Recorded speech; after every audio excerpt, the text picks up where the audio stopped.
Mais savez-vous, madame, que vous êtes tout simplement ravissante? Et je me trompe fort, vous allez faire quelques nouvelles conquêtes ce soir. Toutes ces femmes vont être furieuses. C'est si jaloux.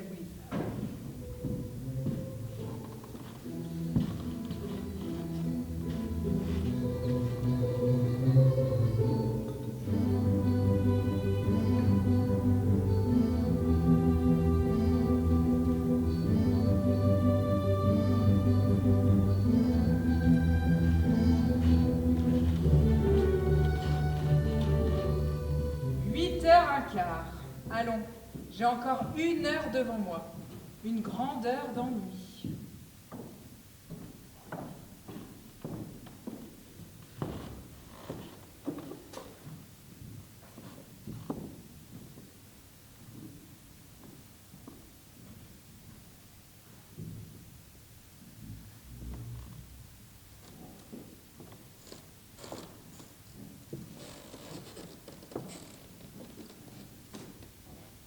Je m'appelle Irma Lambert. Je déteste ce qui est laid. J'adore ce qui est beau. Je suis de Fursac, dans la Creuse. Je déteste les méchants. J'adore la bonté. Mon père était maréchal ferrant au croisement des routes. Je déteste Bussac. J'adore Banguel. Il disait que ma tête est plus dure que son enclume. Souvent, je rêve que des étincelles en partent. Mais si j'avais été moins têtue, jamais je n'aurais quitté la maison et eu cette vie merveilleuse. À Guéret d'abord, où j'allumais les feux au lycée des filles. Je déteste le soir. J'adore le matin. Et puis, à Dain-sur-Oron, où je faufilais les chemises à l'ouvroir pour les sœurs. Je déteste le diable. J'adore Dieu. Et ici, où je suis plongeuse et où j'ai mon jeudi après-midi de libre. J'adore la liberté. Je déteste l'esclavage. Être plongeuse à Paris, cela n'a l'air de rien. L'homo est beau, il séduit, et cela semble tout. Mais qui a plus de relations qu'une plongeuse à l'office, sur la terrasse? Sans compter que parfois je double le vestiaire. Et puis, je n'aime pas beaucoup les femmes. J'adore les hommes. Eux n'en savent rien. Jamais je n'ai dit à l'un d'entre eux que je l'aimais. Je ne le dirai qu'à celui que j'aimerais vraiment. Beaucoup m'en veulent de ce silence. Ils me mettent la main sur la taille. Ils croient que je ne le vois pas. Ils me pincent. Ils croient que je ne le sens pas. Ils m'embrassent dans les couloirs. Ils croient que je ne le sais pas. Puis, ils m'invitent le jeudi. Ils m'emmènent chez eux. Ils me font boire. Je déteste le whisky. J'adore la musette. Ils me retiennent. Ils s'étendent. Tout ce qu'ils veulent. Mais ma bouche est serrée. Mais que ma bouche leur dise que je les aime, plutôt me tuer. Ils le comprennent. Pas un qui me salue après quand ils me croisent. Les hommes détestent la lâcheté. Ils adorent la dignité. Ils sont vexés. Tant pis pour eux. Ils avaient qu'à ne pas s'approcher d'une vraie fille. Et puis, que dirait celui que j'attends s'il savait que j'ai dit je t'aime à tous ceux qui m'ont tenu dans leurs bras avant lui? Mon Dieu, que j'ai eu raison de m'obstiner à être plongeuse. Car il viendra, il n'est pas loin. Il ressemble à ce jeune homme sauvé des eaux. À le voir en tout cas, le mot gonfle déjà ma bouche. Ce mot que je lui répéterai sans arrêt jusqu'à la vieillesse. Sans arrêt. Qu'il me caresse ou qu'il me batte. Qu'il me soigne ou qu'il me tue. Il choisira. J'adore la vie. J'adore la mort. Ouais, la plongeuse. La voilà.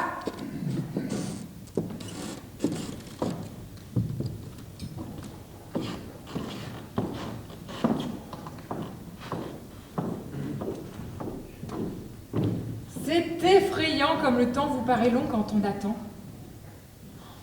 Malgré moi, je me sens inquiète, agitée. Ah dame, l'idée d'un mariage peut bien vous émouvoir un peu. Surtout lorsque c'est un jeune homme et que l'on est la veuve d'un vieux général. Ah, c'est qu'en fait, d'amour, mon mari n'était pas la prodigalité même. Je ne lui reproche pas, le cher homme. Je sais bien que ce n'était pas de sa faute. Enfin, c'est égal, franchement. Il était un peu trop... comment dirais-je? Un peu trop économe. Oh, mais avec monsieur de Néris, cela n'est pas à craindre. Il est jeune, lui. Enfin, cela n'est pas à craindre pourvu qu'il vienne seulement. Ben, il viendra. Il viendra, j'en suis sûre. D'ailleurs, il m'aime. Il a l'intention de m'épouser. Il profitera de cette soirée au bal pour...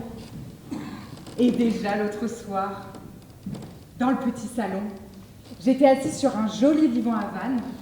Il s'est mis à genoux devant moi. C'était bien sûr pour me faire sa demande. Ce n'était pas l'envie qui lui en manquait. Et si l'on ne nous avait interrompus...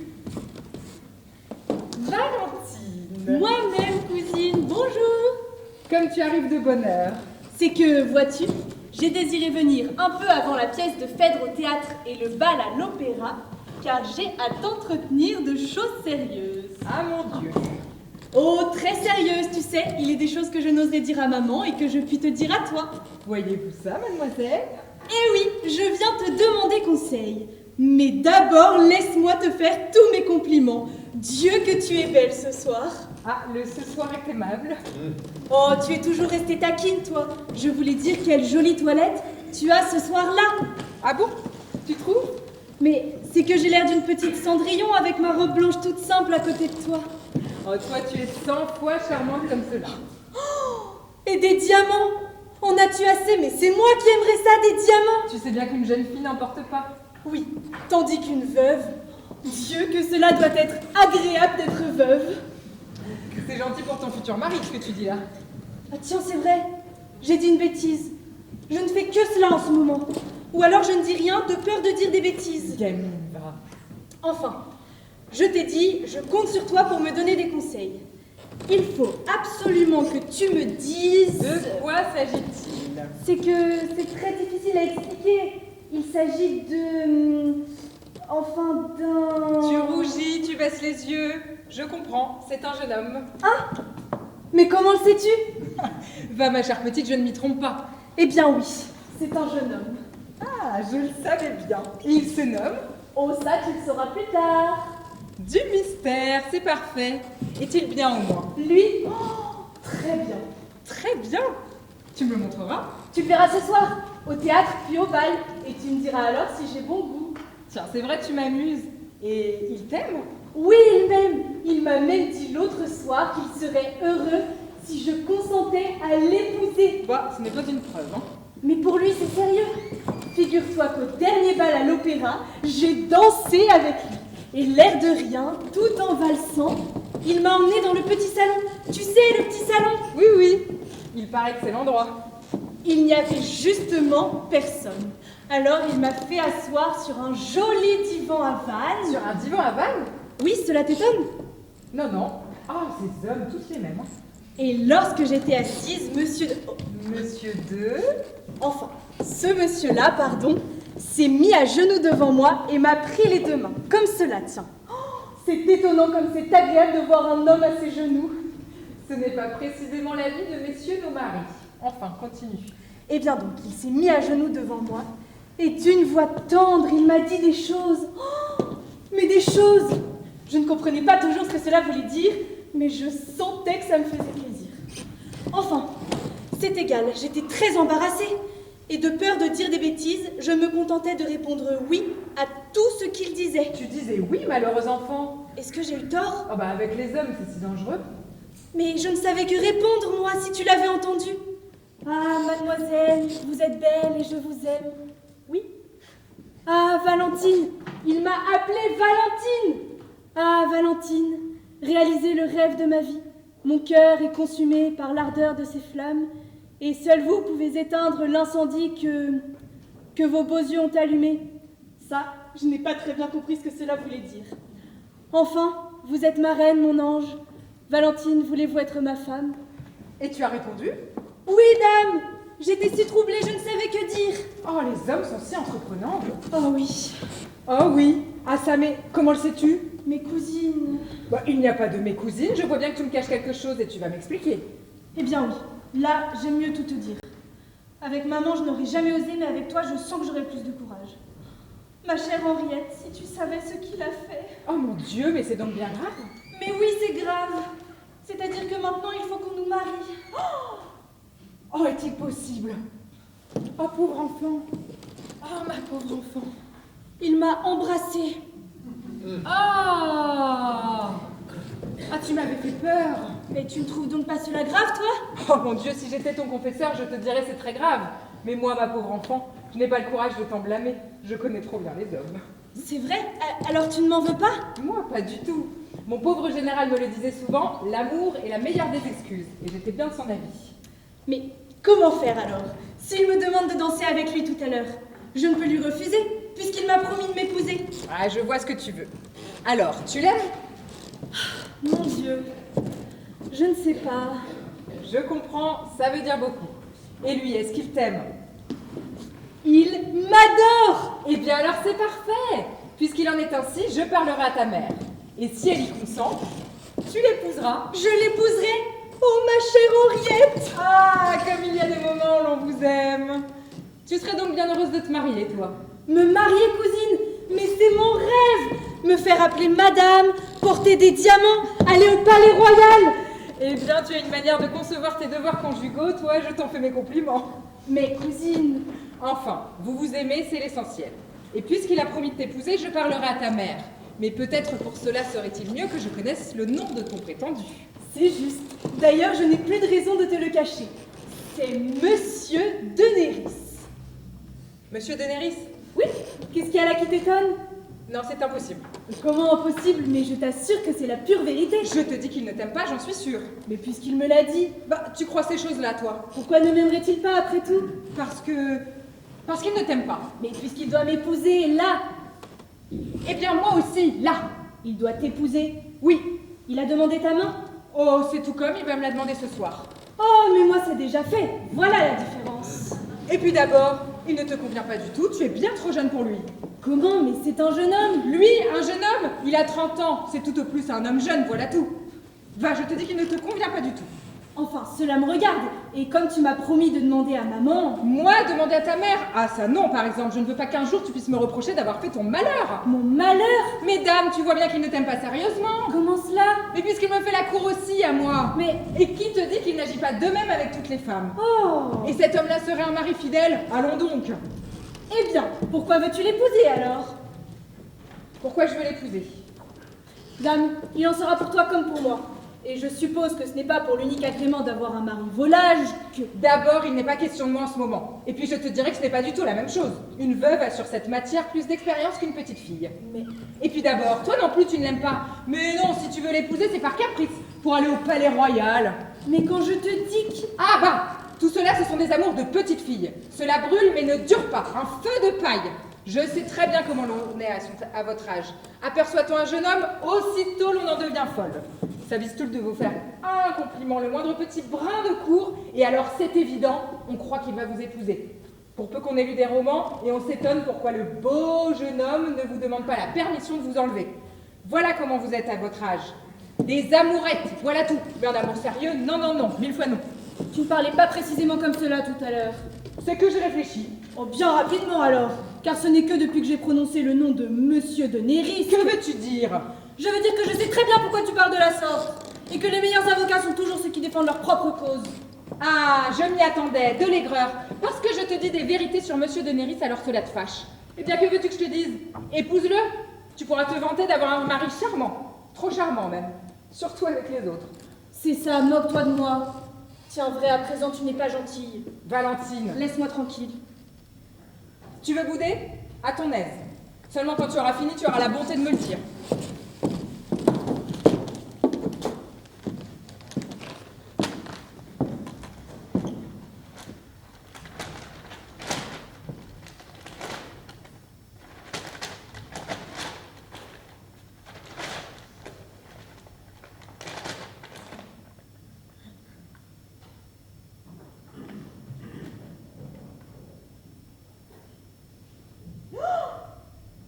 Mon Dieu, que vois-je? Monsieur de Néris. Monsieur de Néris, qu'y a-t-il? Le perfide, il se marie.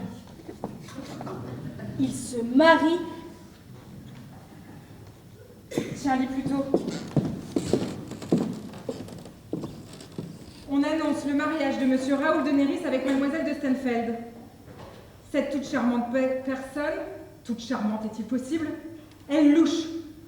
Cette toute charmante personne apporte à son mari la jolie dot de 200 000 livres de rente. Hâtons-nous de dire que Monsieur de Néris, qui est un galant homme, lui, qui est un galant homme, n'a vu dans ce mariage qu'un mariage d'amour. Oh, le traître! Qui aurait jamais pu s'attendre à cela, mon Dieu? Oh, les hommes, les voilà bien! Et il me disait qu'il m'aimait. Oh non, ils ne valent pas la corde pour les pendre. Et c'est là l'homme que tu voulais épouser? Et tu crois que moi je t'aurais laissé faire cette bêtise? Allons donc. Hélas, cousine. Ah, tu pousses des soupirs à présent. Tu me dis hélas, cousine, mais tout à l'heure, lorsque je te disais que tu faisais une sottise, tu te fâchais et tu m'en voulais. Eh bien, tu reconnais à présent combien j'avais raison? Mais non, tu ne voulais rien entendre, hein? Et si je t'avais écouté, j'aurais été demandé à ta mère, et j'aurais, moi, participé à ton malheur futur? Ah tiens, non, Valentine, tu ne mérites pas qu'on te plaigne, hein? Henriette, tu me fais de la peine. Eh bien, cela t'apprendra à m'écouter à l'avenir. Mais cousine, comment pouvais-je savoir? Tiens, c'est vrai, le perfide, moi aussi, je m'y étais laissé prendre. Mais bah, maintenant, je ne le regrette pas du tout. Oh, ni moi non plus, certes. Mais je ne sais pas, j'ai l'impression que ça me fait quelque chose. Mais que vois-je, tu pleures? Moi? Non, cousine. Enfant, à quoi bon me cacher tes larmes? Tu n'as pas à en rougir. La honte n'est pas pour celui qui les verse, mais pour celui qui les fait couler. N'importe, cousine, je ne pleurerai pas. Ces larmes, il ne les mérite pas. Et je l'oublierai, je te le promets. C'est ce que tu feras de mieux, fillette. Et je le haïrai même. Oh, cela garde ton bien. Tu l'adorerais. Moi? L'adorer, mais... Oh, toi, tout comme une autre, va.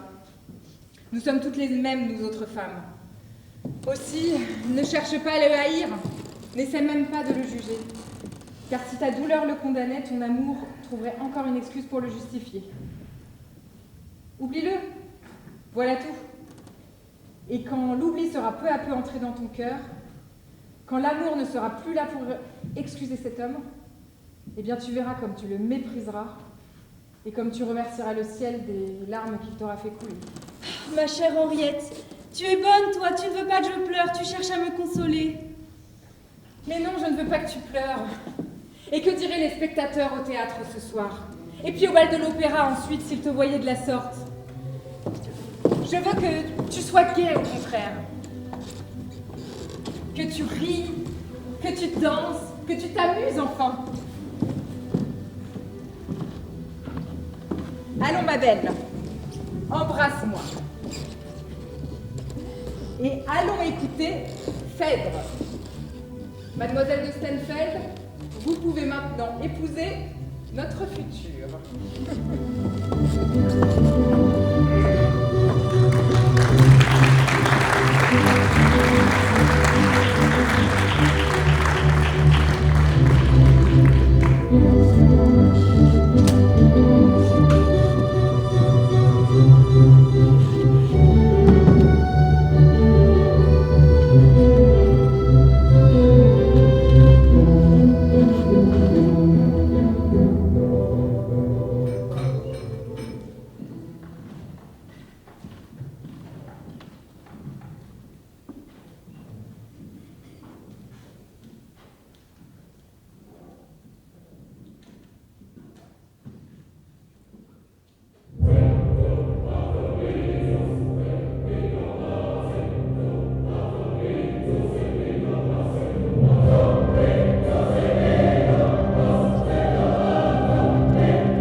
sortions des portes de Trézène, il était sur son char.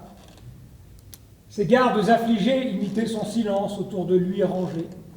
Il suivait, tout pensif, le chemin de Mycène, sa main sur les chevaux laissait flotter les rênes. Ces superbes coursiers qu'on voyait autrefois, pleins d'une ardeur si noble, obéir à sa voix, l'œil morne maintenant et la tête baissée, semblaient se conformer à ses tristes pensées.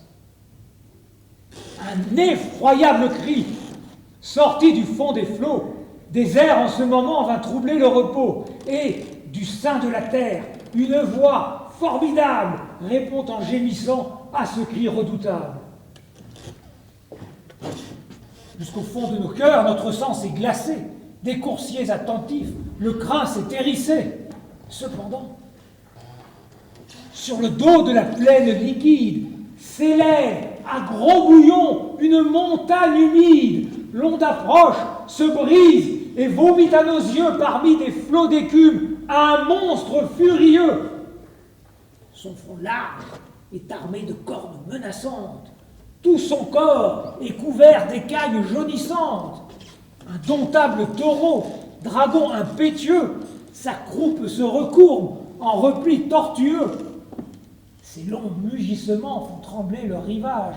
Le ciel, avec effroi, voit ce monstre sauvage.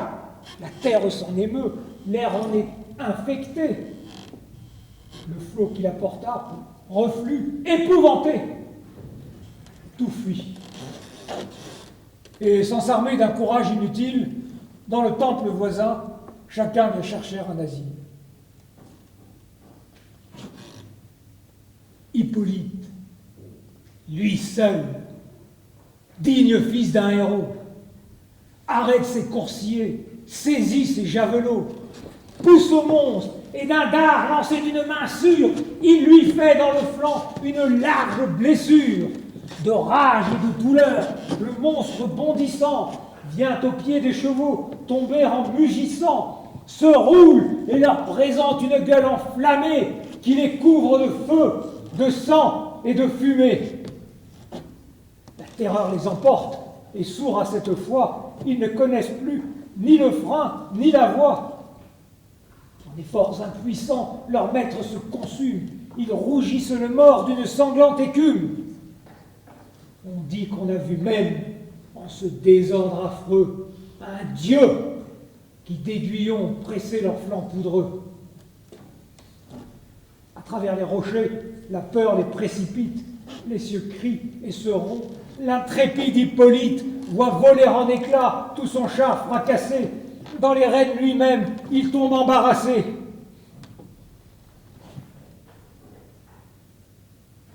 Excusez ma douleur. Cette image cruelle sera pour moi de pleurs une source éternelle. J'ai vu, Seigneur, j'ai vu votre malheureux fils traîné par les chevaux que sa main a nourris. Il veut les rappeler et sa voix les effraie. Il court, tout son corps n'est bientôt qu'une plaie. De nos cris douloureux, la plaine retentit. Leur fougue impétueuse, enfin, se ralentit, ils s'arrêtent. Non loin de ces tombeaux antiques, où des rois, ses aïeux, sont les froides reliques. Il court en soupirant, et sa garde me suit. De son généreux sang, la trace nous conduit. Les rochers en sont teints, les ronces dégoûtantes portent de ses cheveux les dépouilles sanglantes. J'arrive, je l'appelle, et me tendant la main, il ouvre un œil mourant qu'il referme soudain. Le ciel, dit-il, m'arrache une innocente vie. Prends soin après ma mort de la triste Aricie. Cher ami, si mon père un jour désabusé plaint le malheur d'un fils faussement accusé, pour apaiser mon sang et mon ombre plaintive, dis-lui qu'avec douceur il traite sa captive, qu'il lui rend.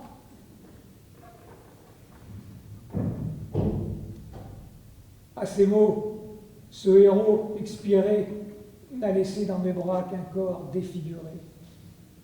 triste objet où des dieux triomphe la colère et que méconnaîtrait l'œil même de son père.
Bravo. Tu lui dis juste bravo, c'est tout. Je ne te demande pas de te répondre en compliment.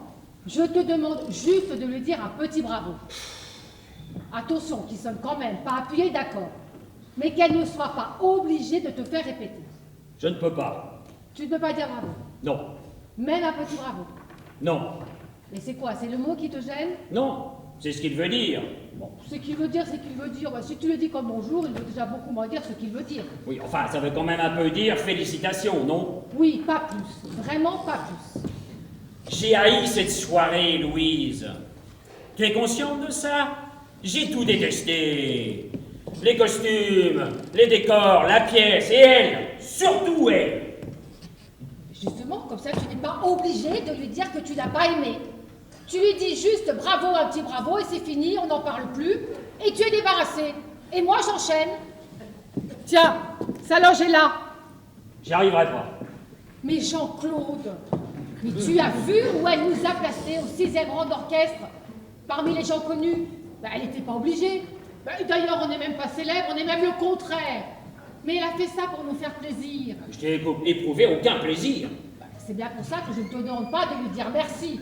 Bon, là, d'accord, merci, ça pourrait avoir un petit côté hypocrite, surtout si tu t'es beaucoup ennuyé. Mais bravo, franchement, bravo, mais c'est rien. C'est un sourire, même pas. Un demi-sourire. Une lèvre qui se retrousse à peine. Je te dis que j'y arriverai pas. Eh ben alors dis-le 2 fois. 2 fois?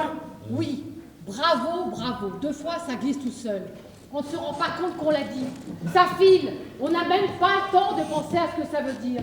C'est un peu comme au pardon. Quand tu dis au pardon, tu n'as pas vraiment l'impression de demander un pardon, de réclamer une absolution pour ta faute. Non, c'est une petite phrase qui t'a échappé comme ça. Et pourtant, le type sur qui tu as renversé ta bière et qui est prêt à t'égorger, en t'entendant dire au pardon, s'apaise aussitôt, comprenant que ce n'est pas un goujat qui lui a taché sa veste, mais un homme bien élevé. Et il le devient à son tour en te répondant « Je vous en prie », phrase dont il ne saisit pas non plus le sens. Sinon, l'idée de se courber devant toi, main jointe en priant, l'autre aurait toute envie de la prononcer. Et pourtant, il l'a dit. Et vous vous séparez sans insulte ni guerre, presque à lui, prouvant que 10 000 ans de civilisation n'ont pas été vains, puisqu'ils ont réussi à remplacer chez l'homme le réflexe de l'égorgement par celui de la courtoisie. C'est pour ça, Jean-Claude, que j'aimerais que tu dises merci, bravo, juste un petit bravo, afin qu'elle ne pense pas que mon mari a échappé à la civilisation.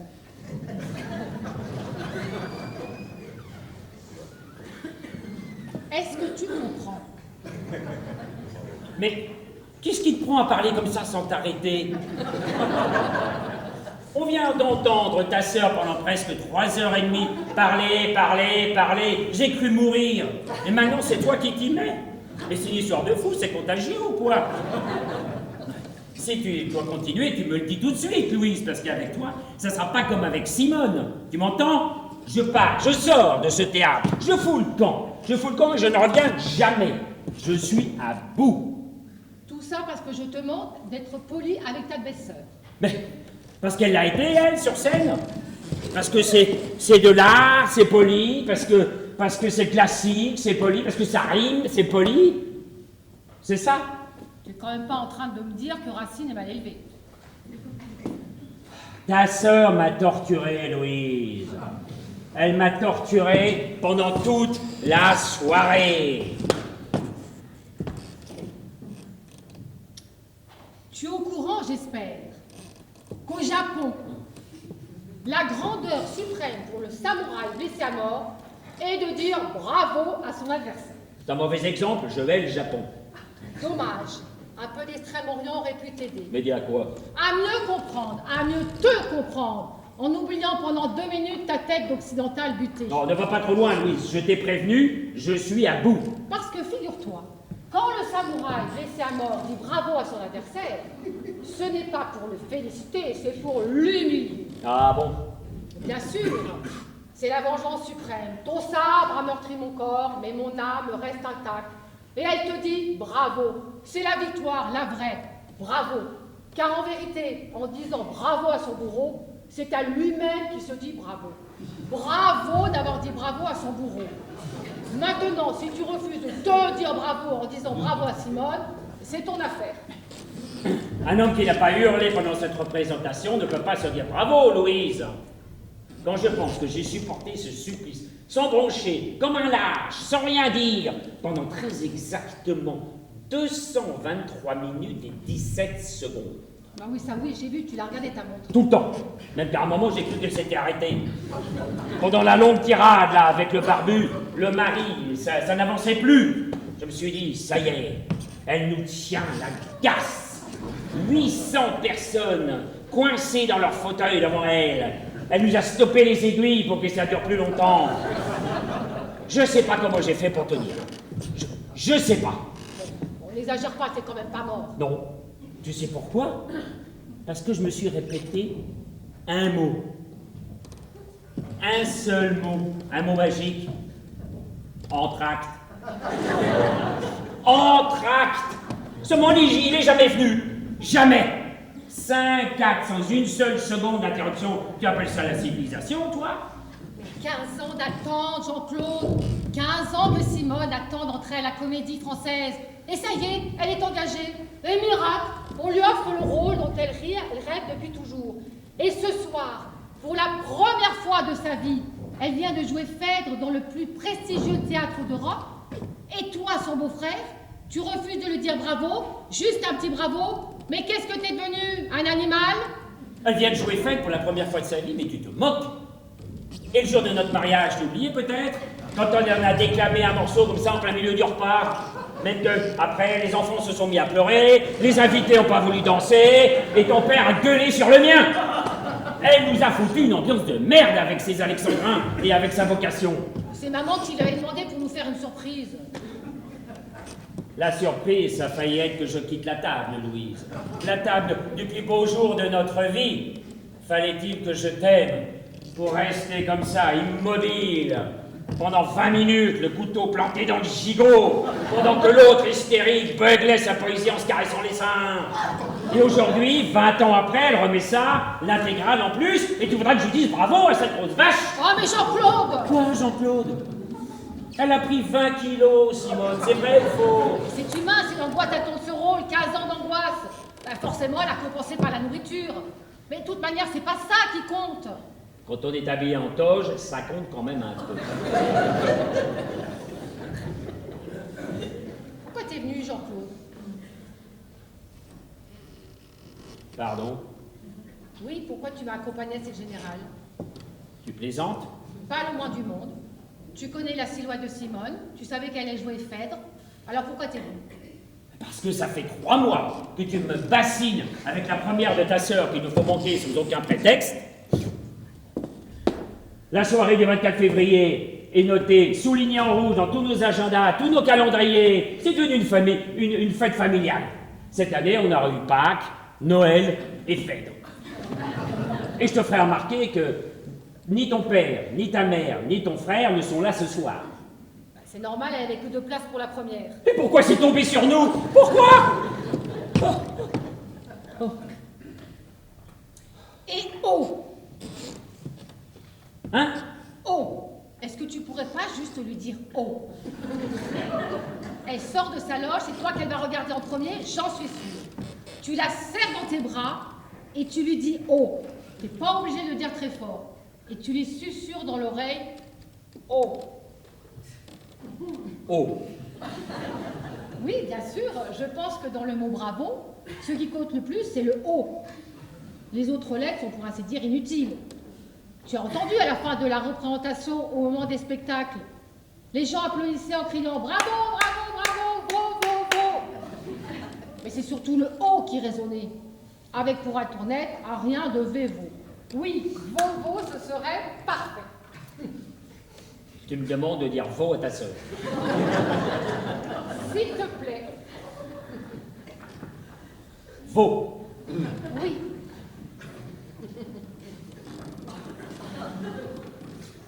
Louise, est-ce que c'est pas le moment de faire un point sur notre couple? Ah, j'en étais sûre.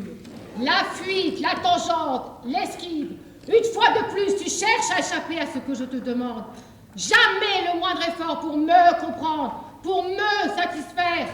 Mais parce que t'en fais, toi, des efforts. Oui, beaucoup, Jean-Claude, beaucoup. Je rêve. Je te signale par exemple que j'étais proposé d'enlever 75% du mot bravo. Après avoir fourgué 4h30 de ta sœur. 3h30. Et l'heure qu'on est en train de passer, là, à piétiner devant sa loge, ça compte pour du beurre. Mais elle se lave. Tu as quand même pas compté de la même façon Simone dans Phèdre et Simone sous la douche. C'est toi que je compte en ce moment, Louise. Toi qui m'épuises autant qu'elle sur scène. Toi qui t'additionnes à ta sœur. J'ai la double ration. Je m'aperçois que dans un théâtre, vous êtes les mêmes. Aussi assommantes l'une que l'autre. Détrompe-toi, Jean-Claude. Je suis très loin d'être comme Simone. Vraiment très loin. Parce que moi, dis-toi bien, si un jeune homme aux cheveux bouclés, les mollets sanglés par des lanières de cuir, traversait un jour ma vie, je pars avec lui, illico, sans hésiter, sans me retourner. Je file avec Hippolyte, à Skiathos, Copélos, Mykonos, où il voudra. Et je te plante là, toi et ton servant de Sélacanthe.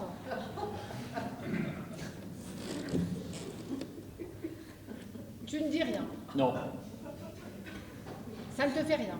Quoi? Ce que je t'ai dit. Non. Que je parte avec Hippolyte, ça ne te fait rien. Non. Même dans une Y. Non. Cerveau de Sélacanthe. C'était dans Phèdre. Non. On aurait dit. C'est normal, ça vient du grec. Koélos, creux, acantha, épine. C'est un gros poisson. C'est notre ancêtre avant le singe. Ah, quand même.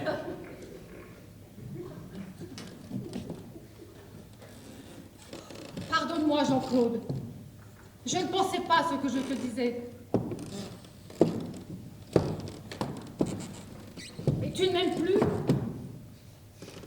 Et tu me le dis à la Comédie Française? J'ai l'impression, Louise, que ni toi ni moi on ne gardera un bon souvenir de cet endroit. Ben, où vas-tu? Boire une bière. Je sors boire une bière. Mais tu reviendras? Je ne pense pas. Fais attention de ne pas la renverser sur ton voisin. J'essaierai.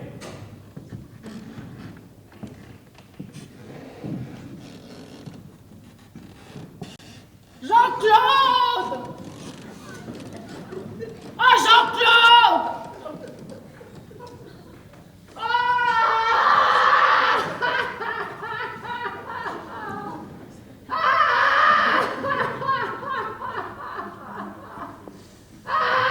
Ah, ma chérie, tu es là.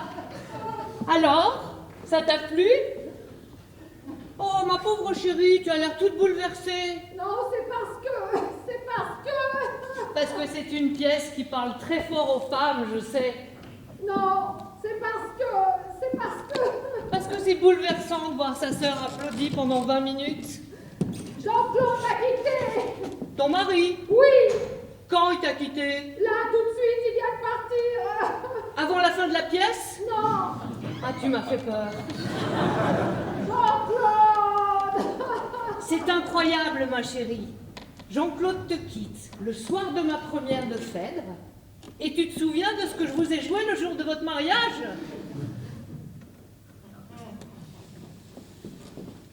Bien sûr que je m'en souviens. Espèce de connasse! Salope! Ordure! Putain! Merdeuse! Mais qu'est-ce qui se passe, ma chérie? Qu'est-ce que j'ai dit de mal? Louise? Et moi, tu ne me dis rien? Tu ne me dis pas bravo? Louise? Même pas un petit bravo?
Et voilà.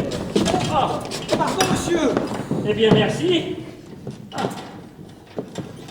Pardon, monsieur. Faudra pas les mettre sur l'addition, celle-là, garçon. Non, monsieur, elles sont pour la 14. Eh bien, bon appétit à la 14. Et Joseph? Monsieur Rigolin? Où est ma table, mon vieux? Mais je n'en ai pas, monsieur le marquis. Monsieur le marquis ne m'a pas demandé de vous les retenir. Oh, voyons, je n'aurais pas avoir besoin de demander. Je suis de fondation. Allez demander à la caisse. Oui, monsieur, mais je crains que cela ne serve à rien. Les nuits de théâtre, de soirée, et surtout lorsqu'on joue Phèdre à l'opéra, la maison regorge de monde. Allez, toujours. Oui, monsieur le marquis. Ah ça, comment est-ce qu'il t'appelle? Tu es donc marquis, toi? Moi, oh, je ne sais pas. Eh bien alors? Ben quoi, eh bien alors? Tu veux que je lui fasse une scène parce qu'il m'appelle Monsieur le Marquis? Mais voyons, ça n'a rien de blessant. Puis je suis au-dessus de ça. Tiens, le voilà. Alors? Rien, monsieur le marquis. Il ne reste plus rien. Je le disais bien, monsieur le marquis, tout est pris. Très bien. C'est agréable. Et cette table-là? Elle est retenue par monsieur le comte de Gentillac. Le comte de Gentillac. Mais où prenez-vous le comte de Gentillac? Il n'est pas plus comte que vous. Oh, c'est un si bon client, monsieur le marquis. Eh bien, et moi, je ne suis pas un bon client, peut-être? Ah, mais je mets monsieur le marquis encore au-dessus de monsieur le comte. À la bonne heure. Simplement, tout en me mettant au-dessus, vous me mettez dehors. Oh, monsieur le marquis. Tiens, puisqu'il n'y a plus de place pour moi ici. Vous savez, Joseph, si vous continuez comme cela à éloigner vos bons clients, vous ne ferez pas longtemps vos affaires. Allons, Bambochette, viens, nous allons chercher l'hospitalité ailleurs. Oh bien non, redescendre comme ça tout de suite, on a l'air d'avoir soupé avec un cure-dent. Oh, mais où vas-tu mettre ton amour-propre? Oh. Joseph, ma table est prête. Ah, voici justement monsieur le comte. Oui, monsieur le comte. Rigolin! Ah, te voilà, toi. Tu vas bien? Mais c'est toi qui vas bien, avec Émilie Bamboche. Ah. Mes compliments. Bonjour Bamboche. Bonjour mon gros. Tu l'as donc soufflé à ce brave Hector Vatinel? Je n'ai rien soufflé du tout. J'ai pris une suite, la suite du banquier. Vous ne savez donc pas ce qui est arrivé à mon pauvre Totor? Non, quoi donc? Eh bien tout le monde sait ça, il est à Fresnes. Pas possible. Comment, mais moi qui ai déjeuné avec lui il n'y a pas 8 jours? Eh bien voilà. Ce que c'est que de nous. On se quitte gai et bien portant et du jour au lendemain, crac, on se retrouve à Fresnes. Oh, c'est à vous dégoûter de tout. Un garçon qui était si bien dans ses affaires. Et qui donnait 120% de leur argent à ses commanditaires. Oui, est-ce que ce n'est pas honnête ça? Eh bien on a trouvé que c'était trop. Je lui avais pourtant dit moi, donne-moi donc plus, donne-leur moins. Eh bien voilà, On n'écoute jamais les conseils des intéressés. Pauvre Totor. Ah, c'est dur, parce qu'enfin, ça leur retarde d'au moins 2 ou 3 ans. Alors après, je sais qu'il aura les débouchés plus faciles. Oh, c'est égal, c'est bien triste. Oui, c'est triste. Ah oui, c'est triste.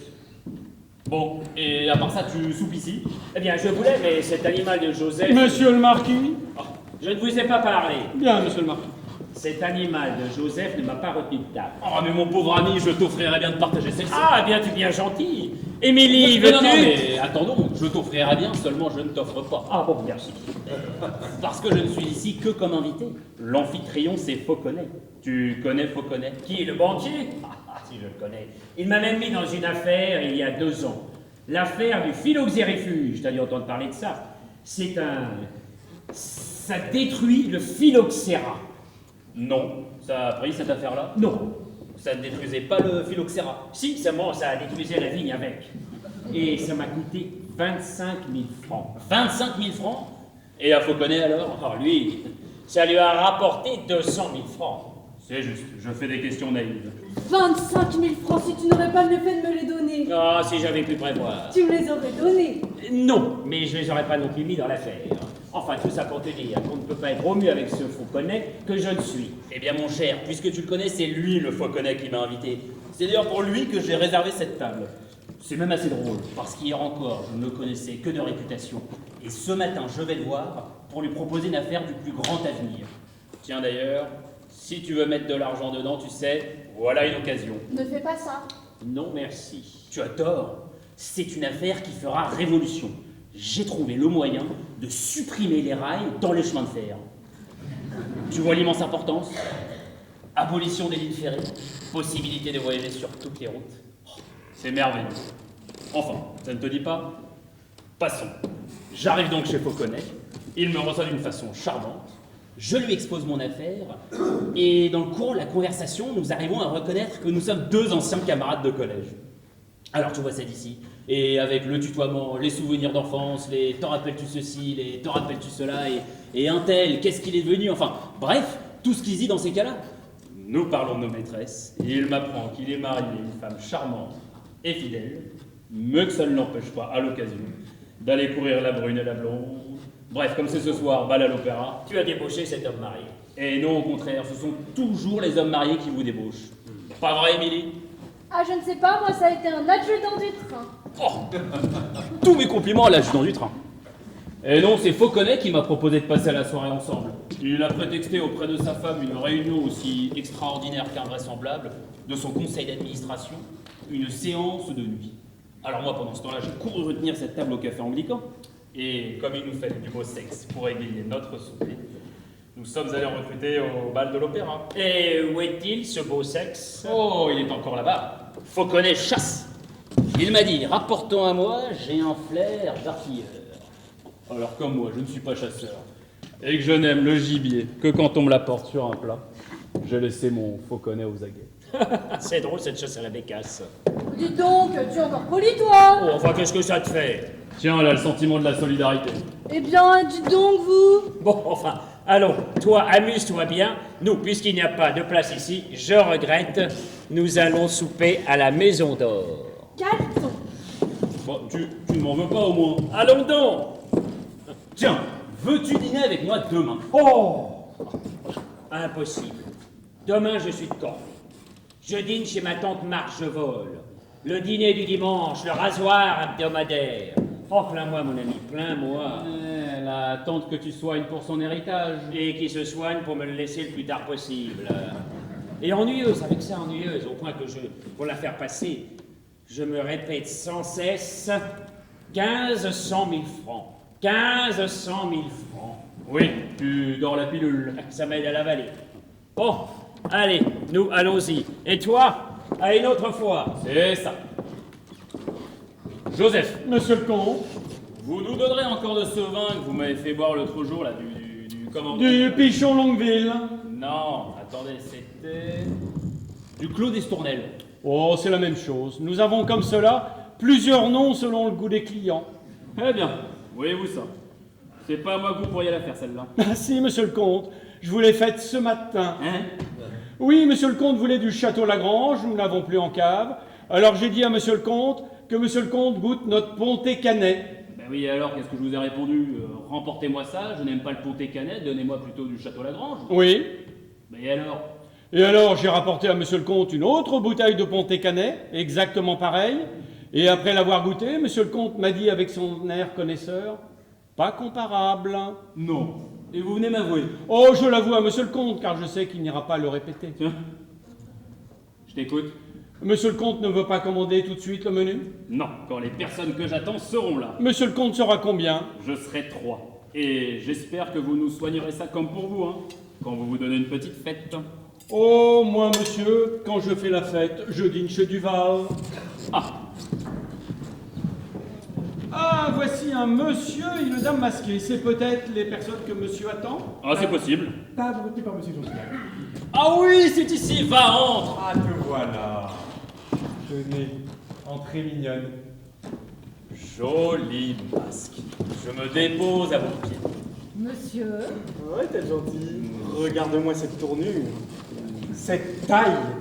Ce tout, enfin. Un vrai petit saxe. Eh bien, c'est moi qui ai découvert cette perle. Hein, quel flair. Laissez-moi vous regarder. Oh, qu'il doit y avoir une jolie frimousse sous ce vilain masque. Parbleu, est-ce que je n'ai pas l'œil? Et sa taille, regarde-moi sa taille.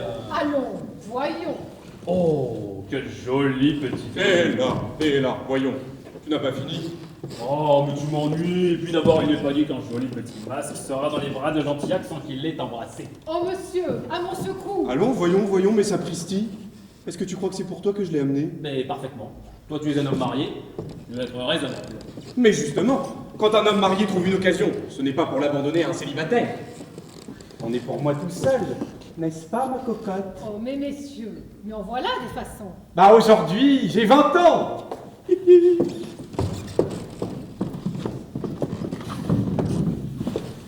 Ces messieurs ne veulent pas commander? Mais parfaitement, nous voulons commander. Et un menu soigné. Qu'est-ce que vous voulez manger, ma cocotte? Ce que vous voudrez, je n'ai pas très faim. Des petites choses. Eh bien, des petites choses. Autrement dit, des choses chères. Nous avons des cailles en Bellevue à Rehaut d'Estragon.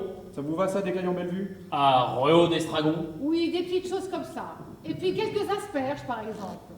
Des asperges. Au mois de janvier. Qu'est-ce que je disais? Les voilà, les petites choses.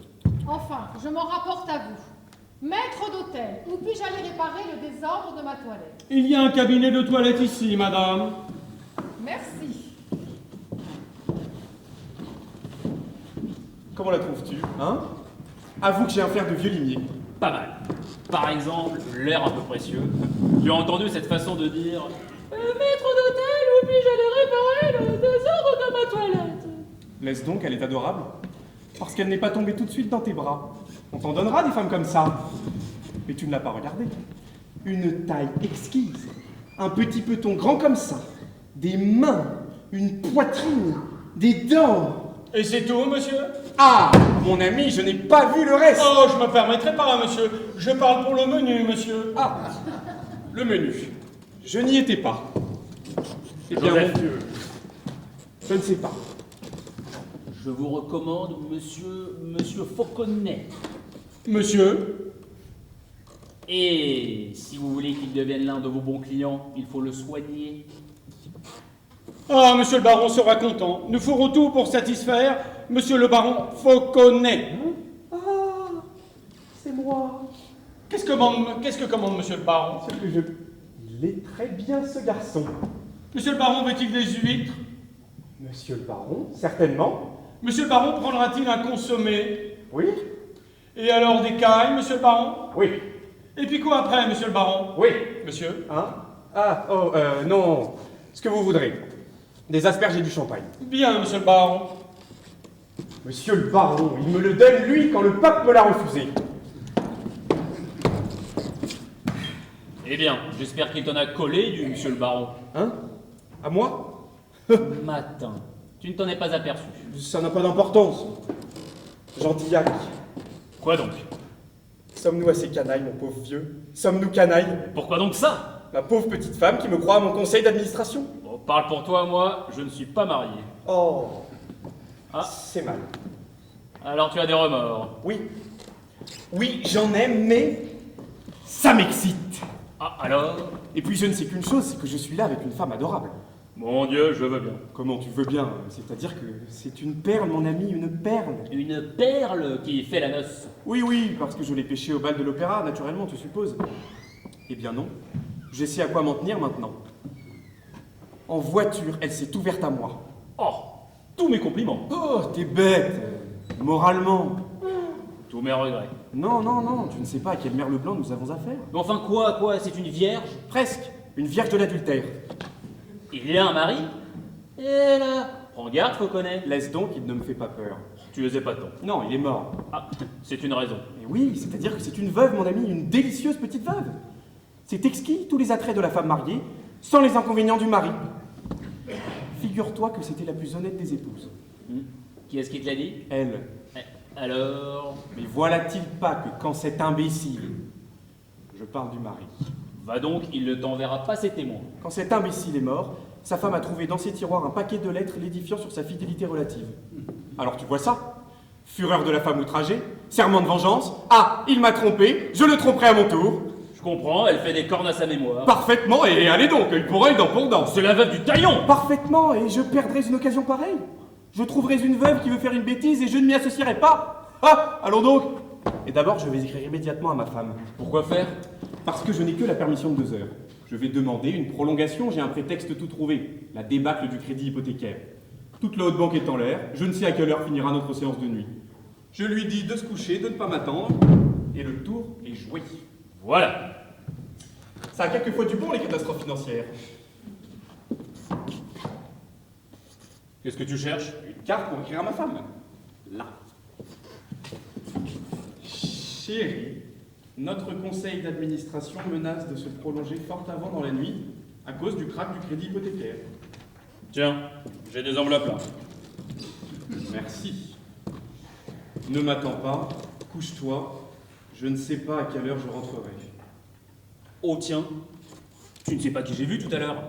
Quelqu'un que tu connais. Qui? Jules Rigolin. Le petit Rigolin? Je crois bien que je le connais. Un très gentil garçon. Madame Fauconnet. Je l'ai même intéressé une fois ou deux dans les affaires. C'est ce qu'il m'a dit. Il avait la manie de la spéculation à un moment, alors qu'est-ce que tu veux? Je me suis dit, il se fera fourrer dedans par un autre. Autant que ce soit moi, Voilà. je ne le lui fais pas dire. 17 rue de Choiseul. Je n'ai pas osé prendre sur moi de l'inviter à souper avec nous. Mais tu as eu tort, il fallait. Mais le pauvre garçon n'avait rien fait retenir ici. Naturellement, il n'a trouvé nulle part où se mettre. Il est parti souper à la maison d'or. Il fallait lui dire de rester, j'aurais été enchanté. Veux-tu que je lui écrive un mot? C'est qu'il n'est pas seul. Il est avec sa maîtresse. Une charmante enfant. Raison de plus, plus on est de fous, plus on rit. Qui est sa maîtresse? Bambochette. La petite Émilie. Émilie? Connais pas. Vilain nom. Pourquoi vilain nom? Je ne sais pas, c'est peut-être parce que notre femme de chambre s'appelle comme ça. Ils sont à la Maison d'Or, tu dis? Oui. Attends. Veux-tu sonner? Et maintenant, l'adresse sur l'enveloppe. Pour Monsieur Rigolin, à la Maison d'Or. Qu'est-ce que tu lui dis? Tiens, lis. Nous soupons au café anglican avec Gentillac. Viens nous retrouver. Amen, Émilie. Ça va? Parfait. Monsieur le baron a sonné. Oui. Monsieur le baron désire. Allez dire au chasseur, Monsieur le baron, que le baron Fauconnet le demande. Bien, monsieur le baron. Et donc, ça te gagne. Quoi? Tu te donnes aussi du baron Fauconnet. Quoi? Où ça? Hein? Non, non, non, non, non, c'est pour le garçon, tu comprends? Ça évite les explications. Il m'appelle Monsieur le baron, il faudrait lui expliquer que je ne le suis pas. Alors, des quoi, des qu'est-ce? Tandis que moi, il me dit baron Fauconnet. Je lui dis baron Fauconnet. Ça ne dérange pas le service. Ouais. Voilà. Mesdames. Décidément, le maître d'hôtel connaît le cœur humain. Allons, va. Non, pas monsieur le comte, monsieur le baron. Ainsi, moi, il m'appelle Monsieur le Comte. Je sais très bien que je ne suis pas comte, enfin. Je ne peux pas dire, ça ne m'est pas désagréable. Monsieur le baron. Ah, mon ami, vous allez me porter ces 2 lettres à leur adresse. Bien, monsieur le baron. Celle-là, à la Maison d'Or, pour Monsieur Rigolin qui souffre. Vous connaissez? Oh, parfaitement, monsieur le baron. Bien. Celle-ci, c'est plus délicat. 17 rue de Choiseul, chez moi, pour Madame Fauconnet. personnel. Il faudra dire qu'on la remette à Madame la Baronne. Madame la... Hein? Ah là, oui, oui. Mais vous n'avez pas besoin de dire Madame la Baronne. Madame vous connaît, ça suffira. On comprendra. Oui, oui. Et si par hasard vous voyez Madame elle-même, ne dites pas que vous venez du café anglican, dites que vous êtes employé à ma maison de banque et que je suis au conseil. Mais monsieur, si Madame voit les lettres qui sont sur mes boutons. Ah diable, c'est juste. C'est un café anglican. Eh bien, vous direz que ça veut dire conseil d'administration. Tenez, voilà pour vous. Oh, merci, monsieur le baron. Lui en fais-tu des canailleries à ta pauvre femme? Comment des canailleries? Ce sont des prévenances. Ne veux-tu pas que je la laisse dans l'inquiétude à se faire un sang du diable, pendant que moi je m'amuse? Ah bah ça serait d'un bon mari. Il est épique. Et qu'est-ce qu'elle fait donc? Eh bien, mignonne, Tout de suite, je fais faire un point à ma robe. elle fait faire un point à sa robe. Quel petit amour. C'est moi qui ai marché dessus au moment de monter en voiture et elle fait faire un point. Allons, ne fond pas. Ah, mon ami, quand tu voudras mettre la main sur une femme exquise, adresse-toi à moi. Mais laisse-moi donc tranquille, je sais bien trouver tout seul. Oh, oh, oh. Tiens, pas plus tard qu'hier en chemin de fer, je n'ai pas eu besoin de toi. Tu m'avais pas dit ça? Oui mon cher, retour d'Auteuil, 2 femmes dans le même compartiment que moi. L'une du monde, l'autre de chambre. Une femme de chambre. Oui, je te la laisse, je ne donne pas dans le torchon. Ma femme du monde, délicieuse, mais une tenue déconcertante. Je me suis dit, il n'y a rien à faire. On sait jamais. À qui le dis-tu? Voilà-t-il pas que sous le tunnel des Batignolles, nous restons en panne? Parfait, me dis-je. C'est le moment de tâter le terrain. Moi, ce n'est pas le terrain que j'aurais tâté. Nous sommes d'accord. Comme mes 2 voyageuses qui s'étaient précipitées à la portière avaient regagné leur place, je me suis arrangé pour m'asseoir près de ma femme du monde. J'ai commencé discrètement par frôler avec le coude. On n'a rien dit. J'ai insisté. Oui, je connais le manège. Ta main a rencontré la sienne. Oui. Elle l'a retirée. Non, au contraire, elle l'a serré, elle m'a dit tout bas. Oui, mais prenez garde à la personne qui est avec moi. Ah, alors c'était pas une femme du monde? Pourquoi donc ça, mon ami, pourquoi donc ça? C'est une femme qui a du tempérament, voilà tout. Je veux bien. Et alors? Et alors? La suite à demain 5h, terminus hôtel. Tu vois que je peux me passer de toi. Allons, tu es bien heureux. Là, merci, madame. La voilà, sonne, pour conserve. Je vous demande pardon de vous avoir fait attendre. Comment? Vous avez encore votre vilain domino? Oh, mesdames. Ah non, non, à notre table, l'incognito percé droit. C'est l'endroit où les masques se soulèvent. Ce sont nos petits bénéfices. Oh, messieurs, je vous en prie. Oh, mais c'est l'usage. Ces messieurs ont sonné? Oui, servez. Bien, monsieur le baron. Et puis d'abord, vous ne pouvez pas souper avec ce fouillis de dentelle sur la... Elle est décolletée. Ah non, c'est ma main. Oh! Et puis d'ailleurs, ne serait-ce pas meilleur régal de notre souper que de contempler le joli petit minois de notre belle inconnue? Non, non, tout à l'heure. Vous savez, ce genre d'existence est si nouveau pour moi. J'ai si peu l'habitude. Tu entends, hein? Tu entends? Attendez que je sois familiarisée. Elle est adorable. Je ne suis pas ce que vous pensez, vous savez. Parce que vous m'avez rencontré au bal de l'opéra, vous pouvez supposer que je fais partie de ces créatures. Non, il sait, je l'ai mis au courant.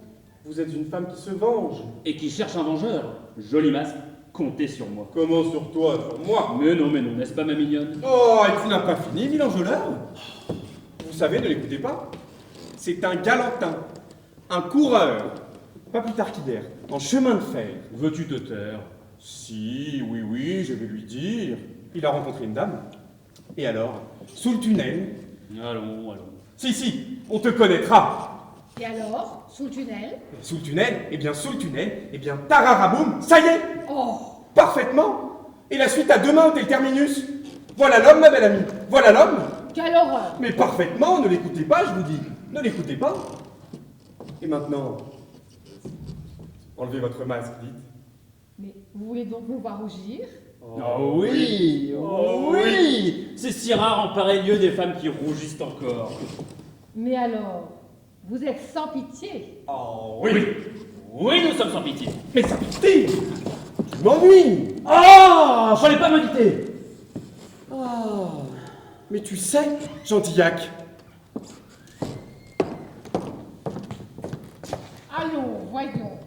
Ne vous disputez pas pour moi.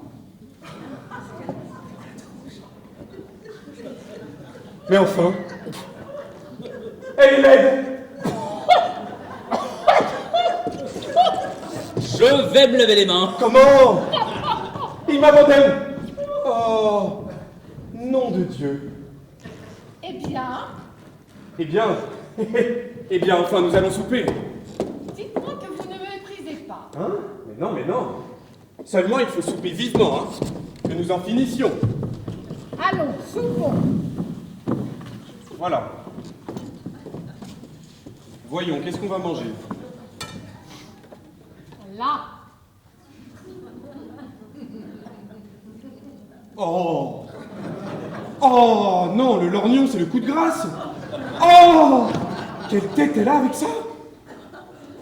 Eh bien, sert-on? Oui, ma cocotte. Oui, ma cocotte. Tenez, voilà le garçon.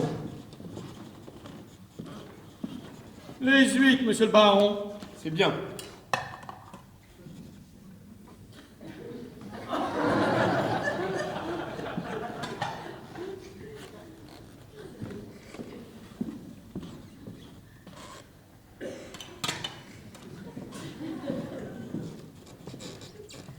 Elle est laide, hein? Oh! Je la connais pas, vous savez. Je la connais pas. Oh, mais. Je m'en fiche, moi, d'elle. Je veux pas qu'il croie que. Ah, non? Eh bien, Eh bien. Oh, quelle tête elle a avec ça? Il me semble que je soupe avec sa mère. Monsieur, il n'y a plus de caille en Bellevue. Ah, il ne reste plus et ça ne fait rien. Ça ne fait rien, vous nous donnerez un bon rumsteak aux pommes sautées. Hein, n'est-ce pas? C'est très bon. Mais si, pour la dyspepsie, c'est très sain. Vous devez être dyspeptique. pas du tout.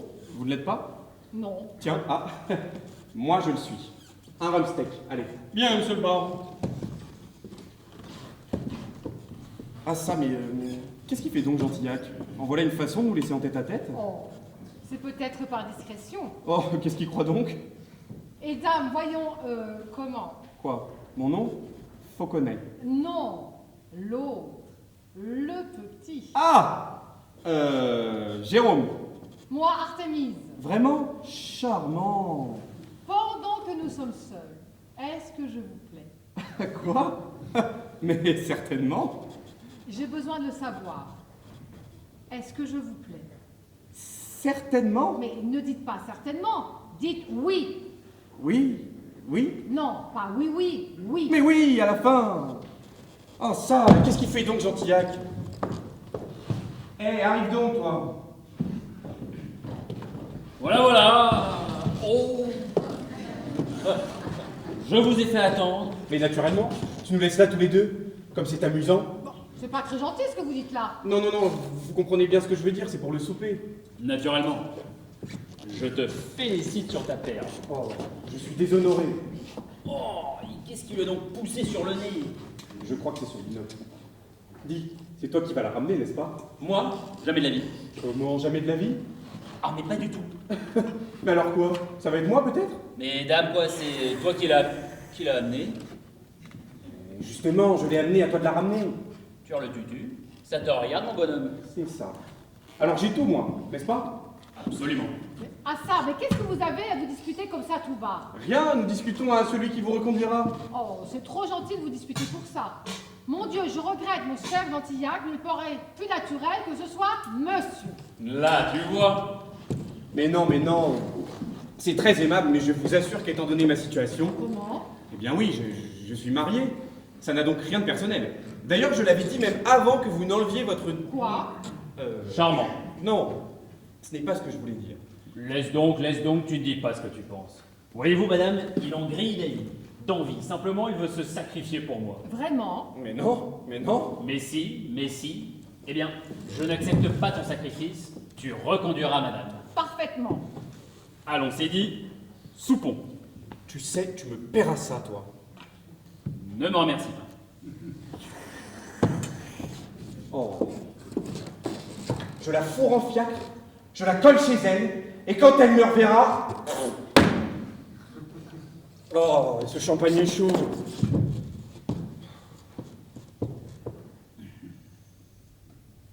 Allons, mangeons vite, ma cocotte. Si je dois vous reconduire, je ne tiens pas à être encore ici à 3 heures du matin. Oh. Nous partirons quand vous voudrez, Jérôme. Jérôme. Oh, vous en êtes déjà au petit nom.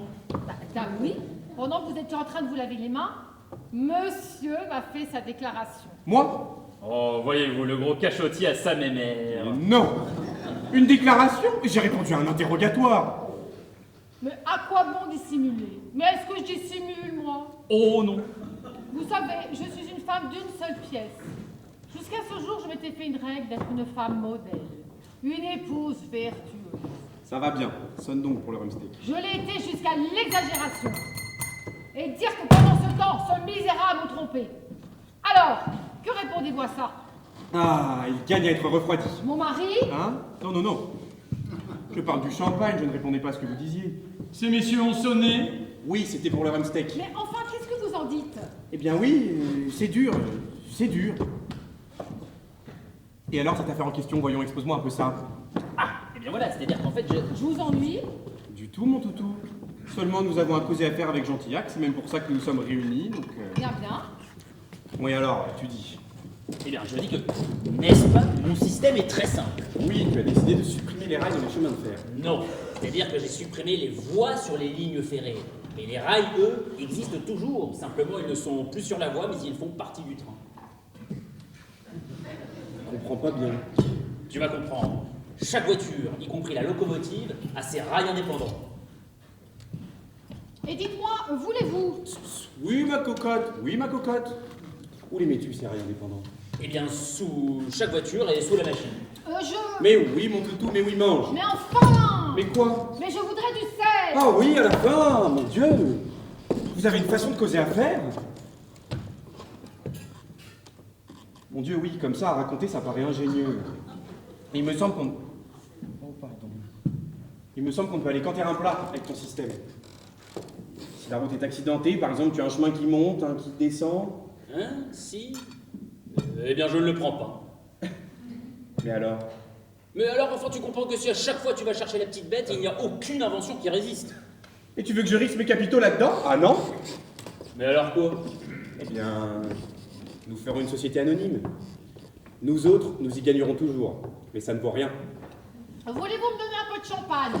Regarde donc, si seulement un des rails casse, ou si une des rousses déboîte... Mais non, mais vous me servez de l'eau! Oh, pardon. Bon, écoutez, vous êtes plus amusant, là. Oh, l'eau, mon toutou. D'ailleurs, j'ai là dans la poche de mon paletot tout un projet détaillé avec figure. Eh bien, va le chercher. Allons, mon toutou. Monsieur, il y a 2 personnes qui demandent la table de monsieur Fauconnet. Ah, faites entrer. Bien, monsieur le baron. C'est Rigola et sa petite. Je vais chercher mon papier. Oh, je vois bien, vous me méprisez. Mais non, enfin. Quelle idée, Artémise. Bon, c'est mal. C'est bien mal. Mais non, allons, voyons, hein. Tout de même, Non. ma femme entrera en ce moment. Allons, Artémise. C'est ici. Merci. Dis donc, Rigola, ma femme. Sa femme? Mais qu'est-ce que vous faites là? Sa femme, c'est sa femme. Où est-il? Où est-il? Mais qui ça? Gentillac, c'est sa femme. Et ça va mieux? Quoi? Ça va mieux? Quoi? Le petit os. Ah, oui. Elle avait avalé un petit os, alors je lui tapais dans le dos, n'est-ce pas? Ma femme. Madame Gentillac, une vieille amie. Mais elle n'est pas à moi, son mari est allé lui chercher de l'eau pour l'os. Mais qu'est-ce que vous racontez? Mais la vérité, cher ami, la vérité. Gentillac! Voilà! Tu vois, il répond. C'est l'ami dont je t'ai parlé. Ah, bien, je suis content de te voir. Qu'est-ce que tu viens faire ici? Bah, dame, tu m'as écrit, nous soupons au café anglican avec Gentillac. Viens nous y retrouver. Sapristi. Et amène Émilie. Je me suis trompé d'enveloppe. Oui. Oh, monsieur a été bien bon de penser à moi, seulement j'étais au lit, hein. Ah. Bah oui, et moi j'allais me coucher. Mais enfin, quelle idée t'as pris de nous faire venir? Eh bien voilà. Tu as une petite tâche. Oh, ça ne fait rien. Notre conseil d'administration a duré moins longtemps que je ne pensais. J'ai donc dit à Gentillac, viens-tu souper avec moi? Il m'a répondu, je ne peux pas, j'ai ma femme. Amène-la, ai-je donc dit. Et je dis donc, j'envoie un mot à la mienne pour qu'elle vienne. Et voilà comment je t'ai écrit. Oui, c'est gentil. Mais enfin, pourquoi m'avoir fait amener Émilie? J'ai dû la faire lever. Tiens, c'est de la poudre. Ah, Et pour que tu n'étais pas seule à cette heure-ci. Et puis, je me suis dit que ça l'amuserait, cette fille, de voir comment on sert dans les grands restaurants. Oh bah, à cette heure-là, c'est une drôle d'idée. Je tiens pas à m'amuser, moi, quand je dors, hein. C'est une occasion d'apprendre le service. Oh mais je connais les principes, monsieur, hein. J'ai un cousin qui est omnibus au Lion d'Or. Ainsi, voyez, elle a un omnibus dans sa famille. Un omnibus de famille. Le fils à ma tante même, la sœur à maman. Autrement dit, votre cousin Germain. Ah non, mon cousin Thomas. Si vous voulez. Elle est bête. Bon, et bien maintenant, ohé, je crois que nous pouvons nous en aller. comment? C'est pour ça que tu nous as fait venir? Non. Je voulais dire maintenant, nous allons souper vite, et puis, ohé, nous en aller. Ah, bon. Mon mari m'a beaucoup parlé de monsieur votre mari, madame. Ah, vraiment? Ce sont d'anciens amis de collège, ce qu'il m'a dit. Ah?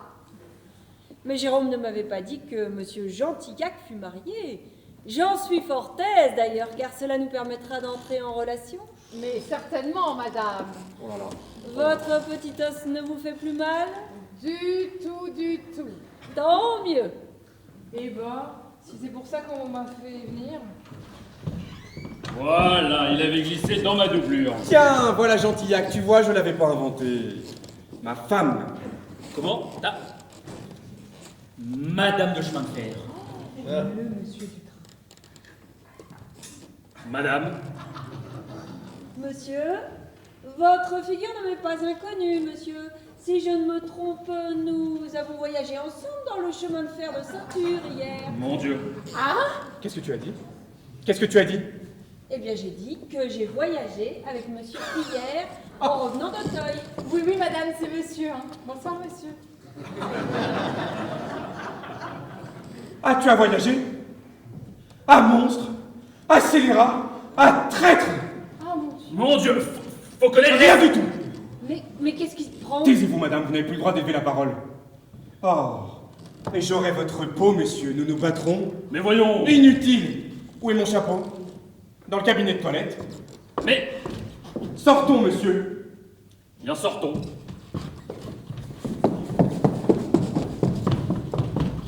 Oh mon Dieu, ils vont s'étrangler. Mais qu'est-ce qu'il a, madame? Il y a madame que monsieur Gentillac a conté à votre mari toute l'histoire du chemin de fer. Toute l'histoire. Il sait tout. Ah mon Dieu, ah mon Dieu. Toute l'histoire? Mais quelle histoire? Il n'y a pas eu d'histoire? Eh bien, soit demain. Madame, pourquoi êtes-vous allé raconter à votre mari notre rencontre en chemin de fer? Mais où est le mal? Mais le mal, c'est que moi, ne supposant pas, je lui ai tout raconté. Mais tout quoi? Mais enfin, tout ce qu'il s'est passé. Mais il ne s'est rien passé, monsieur. Mais comment il ne s'est rien passé? Ah mais Jérôme, c'est une infamie! Ah, inutile de me raconter des histoires! C'est à moi qu'elle vient dire ça? Mais enfin, qu'est-ce qui se passe? Ah, mais allez vous promener, vous! Ah! Ah non, vous n'êtes pas gentil, hein? Vous savez, j'irai pas demain au Terminus Hôtel. Qu'est-ce que vous avez dit? Qu'est-ce que vous avez dit? Venez tous! Ah, je vous dis de venir! Dépêchez-vous! Dépêchez-vous! Ah, venez! Chut! Silence, silence! Et toi, qu'est-ce que tu viens de me dire, hein? Je parle!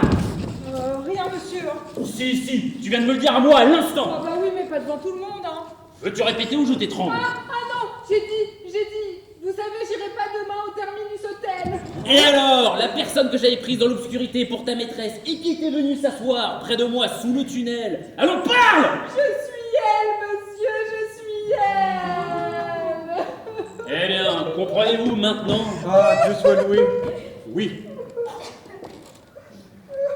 Madame, me pardonnez-vous d'avoir pu supposer un instant Ah, monsieur, mais c'est indigne d'un galant homme.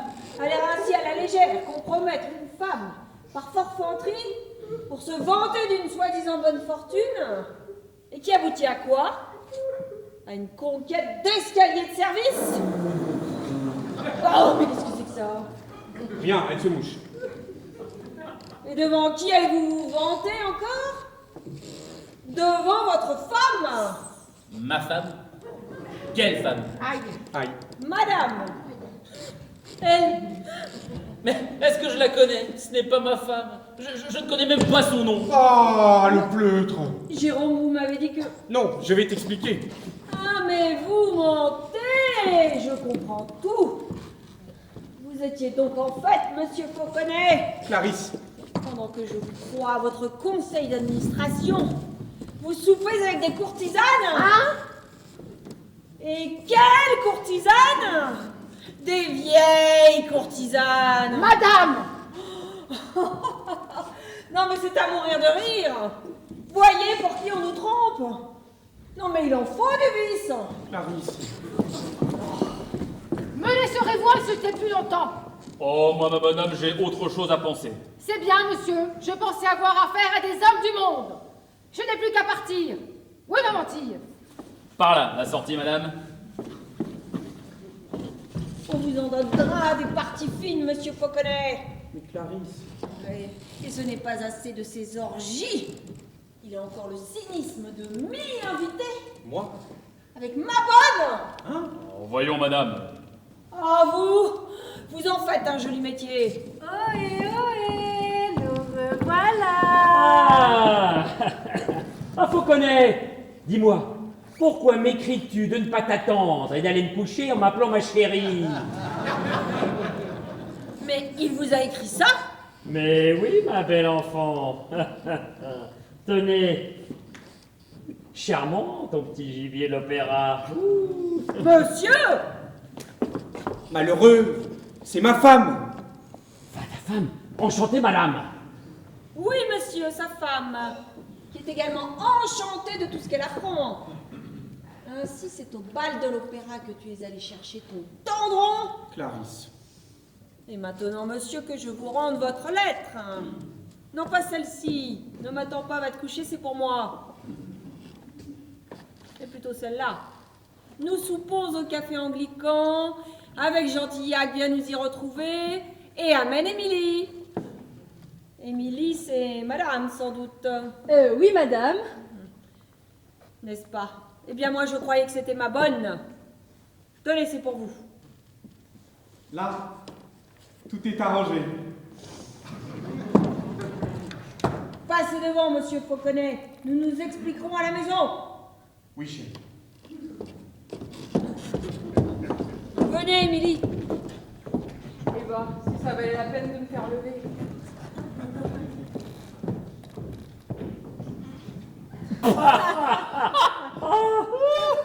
Quelle histoire! Ah ben, moi, j'en ai fait un joli coup, mais je croyais que c'était son gibier de l'opéra. Eh non, malheureux, il est là, son gibier. Il est même faisandé. Oh, tiens, le voilà. Et maintenant, je pars. Ouh, te voilà, joli masque. Mon neveu. Ma tante Margevole. Sa tante? Ma tante ici? Donnez votre carte à monsieur. Mais il me connaît. Donnez votre carte. Monsieur m'a insulté. Si vous voulez rester mon neveu, faites ce que je vous dis. Tout de suite, ma tante, tout de suite. Bon, toi, tiens, voilà ma carte puisqu'elle le veut, mais on arrangera ça à l'amiable. Vous durez, monsieur. C'est ce que je lui disais. Et maintenant, vous allez me raccompagner chez moi. Bien, ma tante. Quelle corvée. Oh, quelle corvée. Vous venez? Oui. Et moi? Oh. Dis-moi, Gentillac, je te la confie. Mon neveu? Tout de suite, ma tante. 1500 000 francs. 1500 000 francs. 1500 000 francs. Et alors? Eh bien alors. Voilà. Dites donc, je ne pensais pas qu'on finirait tous les deux ce soir. Moi, ça ne t'ennuie pas. Ah non, seulement faudra pas le dire à Rigolant. Oh, t'es bête. Coco, c'est quand même drôle la vie.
Chers amis, cher public, merci pour ce bravo, ce petit bravo.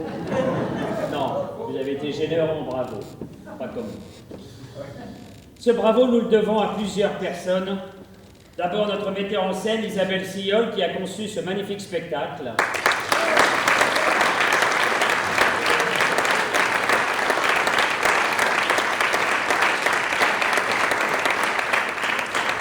Loïc le Prince Ringuet, qui a l'idée, dévouement et savoir-faire à la régie.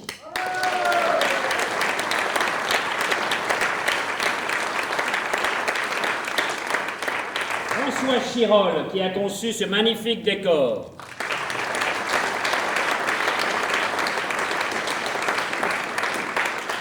Stella Chambriard, à la tête de sa brigade au buffet.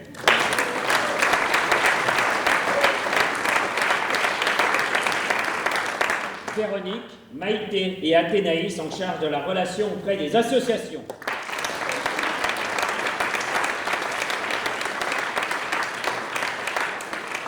Alors vous le savez, nous jouons jusqu'au 14 février.